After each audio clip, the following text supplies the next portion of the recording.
যিসকল এক্স-NDBয়ে আজি বিভিন্ন প্ৰকাৰে চুক্তিটোৰ ওপৰত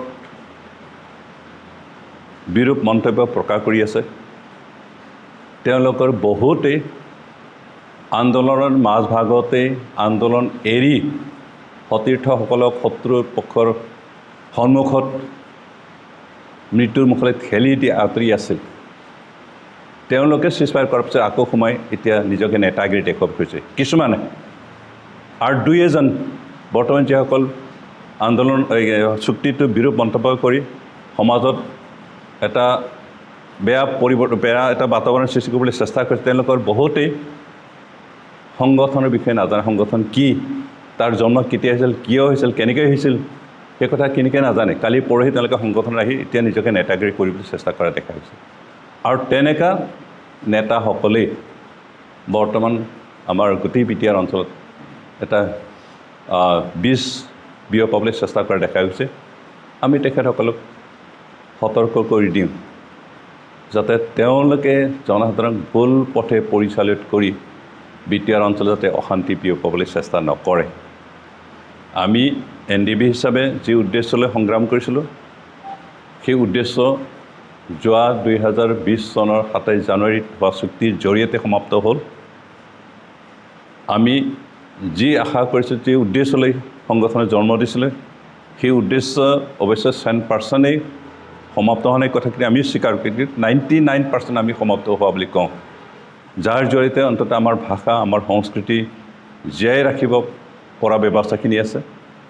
যাৰ জৰিয়তে আমাৰ অঞ্চলৰ বিভিন্ন জাতিৰ জনগোষ্ঠীৰ মাজত যিটো সংঘাত আছিল, যে এটা অশান্তিৰ পৰিৱেশ আছিল, সেইখিনি নাইকিয়া হ'ল।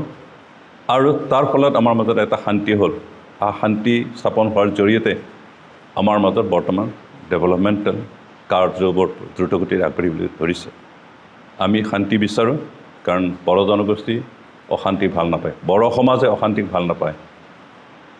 আৰু কাৰণে আমি শান্তিৰে জীয়াই থাকিব বিচাৰোঁ। লগতে অন্যান্য জনগোষ্ঠী যিসকল বিটিআৰ অঞ্চলত আছে সকলোৰে শান্তি আমি বিচাৰোঁ, সকলোৰে মাজত বুজাবুজি আমি বিচাৰোঁ, আৰু সকলোৰে মাজত ভাতৃত্বভাৱ আমি বিচাৰোঁ। আৰু সেই আমাৰ আশা আৰু আমাৰ আকাংক্ষা 2020 চনৰ 27 জানুৱাৰীত হোৱা চুক্তিৰ জৰিয়তে সফল হ'ল। আৰু ইয়াক আমি যিকোনো মূল্যৰ বিনিময়ত জীয়াই ৰাখি আমাৰ অঞ্চলৰ উন্নতিৰ কাৰণে কাম কৰাৰ কাৰণে মই সকলো জনগোষ্ঠীকে, সকলো লোককে আহ্বান জনাইছোঁ। আছেনে নাজানো। তেওঁ কৈছে হয়তো BJPত যোগদান কৰিলে EM-TM পাব নেকি, তেনেকৈ এটা আশা কৰি হয়তো যাব পাৰে।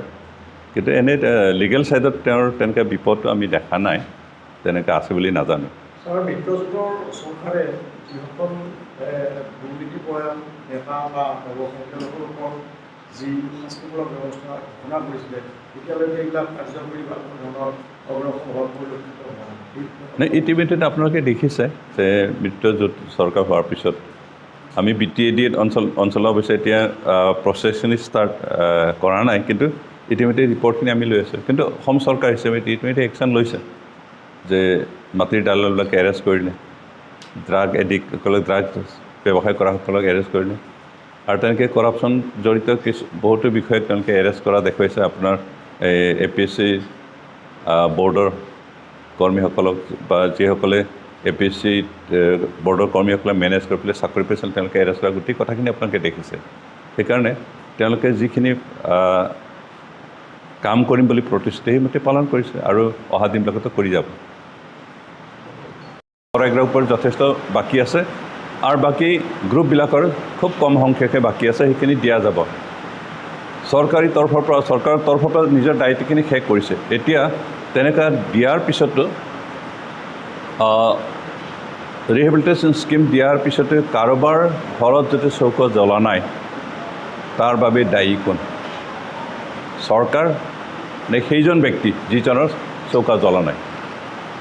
চৰকাৰ দায়িত্বখিনি পালন কৰিছে। এতিয়া চৰকাৰে দিয়া যিখিনি সাহায্য, যিখিনি ব্যৱস্থা, সেইখিনি আমি সৎ ব্যৱহাৰ যদি নকৰোঁ, আমি তাৰ ওপৰত নিৰ্ভৰ কৰি নিজৰ ভৱিষ্যতৰ কাৰণে নিজকে প্ৰতিষ্ঠা কৰিবৰ কাৰণে যদি কাম নকৰোঁ, তেতিয়াহ'লে চৌকা নজ্বলিব। হয়তো যিসকলে তেনেকুৱা ব্যৱস্থা কৰি ল'ব পৰা নাই বা কৰি ল'ব জনা নাই, চৰকাৰী যিখিনি সাহায্য সেইখিনি মিছ ইউজ কৰিছে তেওঁলোকৰে নিশ্চয় চৌকা নজলাকৈ আছে। আমি কোনো ব্যক্তি NDPৰ প্ৰাক্তন কৰ্মীয়ে হওক বা সাধাৰণ নাগৰিকেই হওক আমি নিজক প্ৰতিষ্ঠা কৰিবৰ কাৰণে নিজৰ ফালৰ পৰা চেষ্টাটো থাকিব লাগিব। আমি নিজৰ ওপৰত নিৰ্ভৰ কৰি চলিবৰ কাৰণে শিকিব লাগিব। তাকে নকৰি যদি আমি কাৰোবাৰ ওপৰত নিৰ্ভৰ কৰি থাকোঁ সেইটো চৌকা নজ্বলিবই। তেনেকুৱা এজন NDPৰ প্ৰাক্তন কৰ্মীয়ে হওক বা কোনোবা সাধাৰণ নাগৰিকেই হওক আমি অন্ততঃ কাৰোবাৰ ওপৰত নিৰ্ভৰ নকৰি নিজৰ ওপৰত প্ৰতিষ্ঠা কৰিবৰ কাৰণে নিজৰ ওপৰত থিয় দিবৰ কাৰণে আমি চেষ্টা কৰিব লাগিব। তেতিয়াহে আমি চৰকাৰে দিলেও নিদিলেও জীয়াই থাকিবৰ কাৰণে আমি নিজৰ তৰফৰ পৰা আমি চেষ্টাখিনি কৰিব লাগিব। আৰু তেনেকুৱা কৰা ব্যক্তিয়ে সদায় কাৰো ওপৰত নিৰ্ভৰ কৰিব লগা নহ'ব। আৰু সেইকাৰণে মোৰ বক্তব্যটো সেইটোৱে আছিল যে কাৰোবাৰ যদি চৌকা জ্বলা নাই চৰকাৰে দিয়াৰ পিছতো তেতিয়াহ'লে তেওঁৰ ভুল, চৰকাৰে তাৰ কাৰণে দায়িত্ব নাই বা অন্য ব্যক্তিৰ কোনো দায়িত্ব নহয়। তেওঁ নিজৰ কৰ্মখিনি ঠিকমতে কৰা নাই আৰু সেইকাৰণে তেনেকুৱা হৈছে। আৰু এই কথাখিনি আজি বহুতে ভুল বুজিব পাৰে। কিন্তু সত্যটো সেইটোৱেই, কোনেও কাৰো ওপৰত নিৰ্ভৰ কৰি জীয়াই থাকিব নোৱাৰে। নিজৰ ওপৰত নিৰ্ভৰ কৰি জীয়াই থাকিব লাগিব। নিজৰ ঘৰ নিজৰ পৰিয়াল নিজে প্ৰতিষ্ঠা কৰিব লাগিব, নিজে চম্ভালিব লাগিব আৰু নিজৰ কৰ্মৰ ওপৰতে নিৰ্ভৰ কৰিব গোটেইখিনি। আৰু এই কথাখিনি মই ৰাখিছোঁ। ইয়াকে বহুতে ভুল বুজি কিবা কিবি ধৰণৰ প্ৰচাৰ কৰিবলৈ ধৰিছে।